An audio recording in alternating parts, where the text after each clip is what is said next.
Hello students, welcome to the class. Today in this video I'll be taking the poem Mystery of the Talking Fan. This is our unit number 6 poem from our literature reader textbook. Mystery. What is meaning of mystery? The thing that is difficult or impossible to understand or to explain. And the talking fan. Have you heard that the fan talks?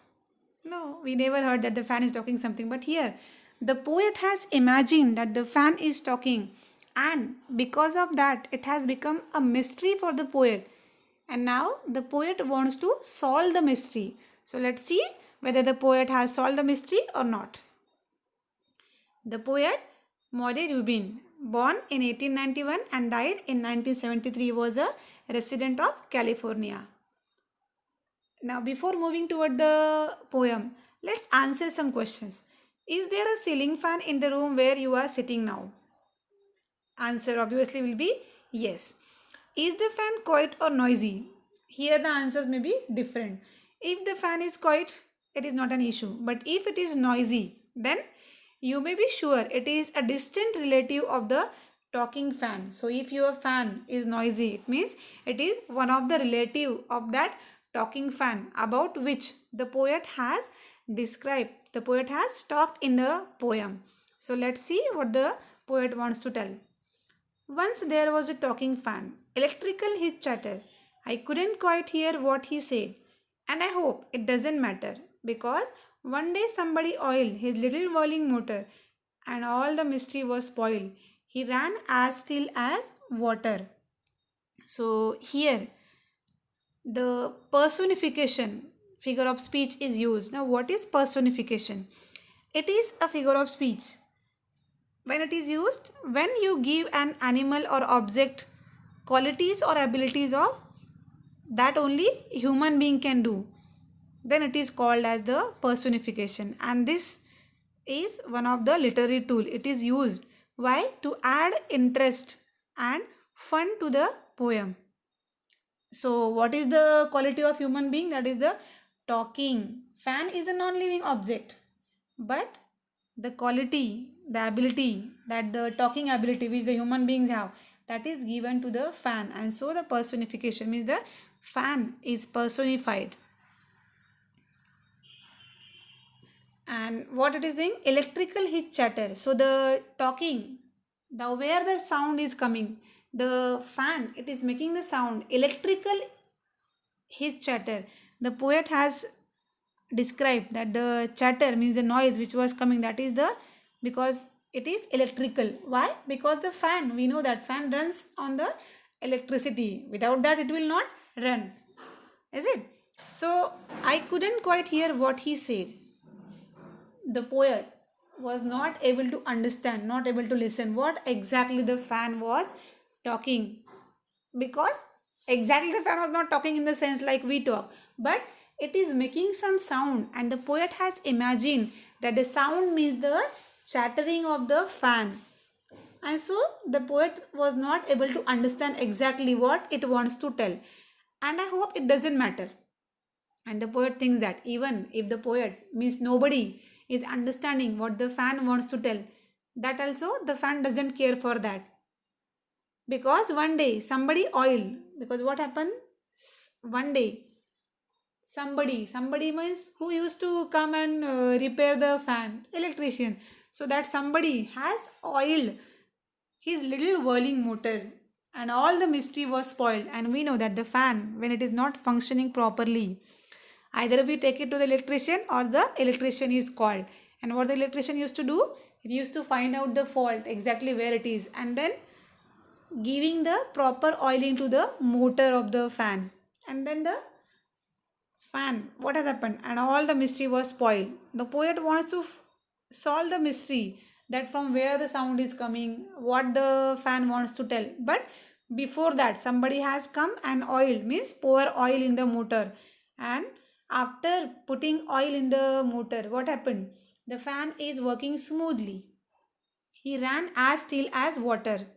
Here also one of the figure of speech is used, which is that simile, as. He ran as still as water, and as the water used to flow continuously. Like that, now the fan is also moving smoothly, means now the fan is not making any noise. It has become silent, quiet, noiseless. So here the very short poem, but here what we have to learn, we have to learn the imagination. See the object, the fan, every day we are observing that object, but have you thought that if the fan is making some sound, have you imagined that it is some sort of talking and the fan wants to tell you something? What the fan must be telling? Definitely the fan must be telling that something problem is there in my motor, please repair it, is it? So that might be the thing which the fan wants to tell. So this is the power of imagination. Here the poet has described a simple object. One day might be he is sitting in his room and the fan is making some noise, and the poet has imagined that the fan is talking something. But what the fan is talking, the poet is not able to understand, because that is not talking in any of the language that you will be understanding. And the poet wants to solve the mystery that what the fan exactly wants to tell. But before that, the person has come, oiled the motor, and the problem has been solved. Means the secret is revealed that from where the sound was coming. The sound was coming from the problem in the motor, and now the oiling has done, so the problem has been solved.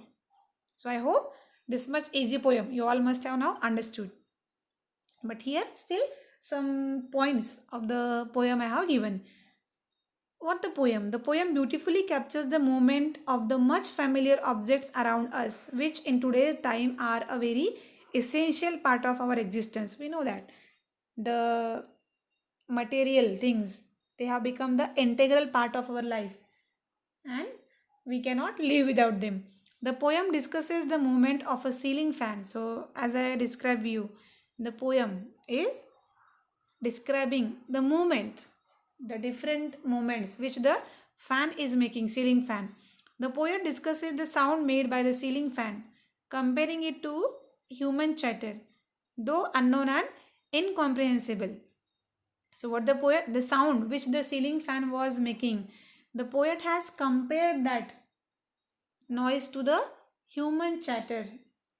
And sometimes even the human beings also, we cannot understand what they are discussing. So here, though unknown and incomprehensible, this chatting is unknown because no fan used to talk, and incomprehensible means not able to understand. This is the short summary of the poem.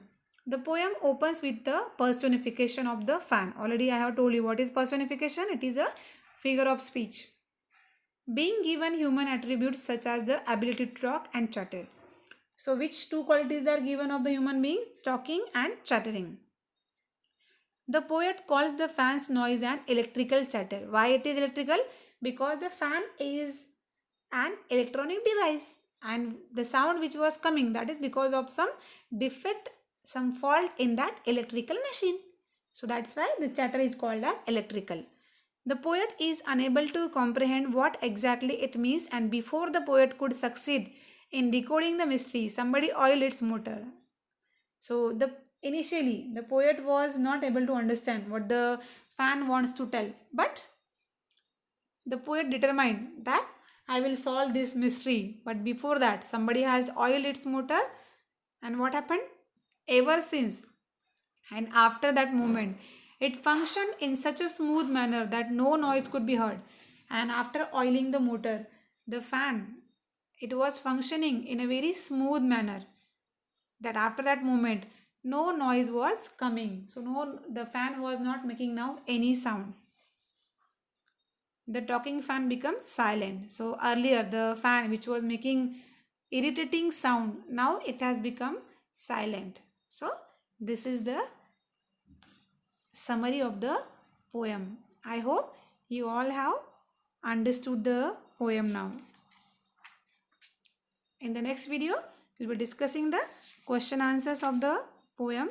But before that, don't forget the two figure of speech which I have mentioned in the video, which I have explained with you: simile and personification.